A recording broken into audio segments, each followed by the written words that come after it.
புத்திமதி சொல்லையிலே தட்டி சென்ற பாவியடி விட்டு விட்டு போன பின்னே வேகுது என் ஆவியடி.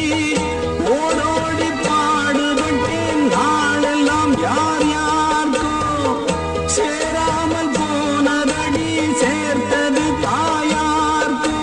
பெற்ற மனம் என்னவென்று தோணலியே போகையிலே சொல்லிவிட்டு போகலியே. இனி ஆற்றிடவும் தேற்றிடவும் அன்னை போல யாரு? என் தாயனும் கோயிலை காக்க மறந்திட்ட பாவியடி கிளியே. என் வாயும் வயிறையும் தோற்றி வளர்த்திட்ட பாவியடி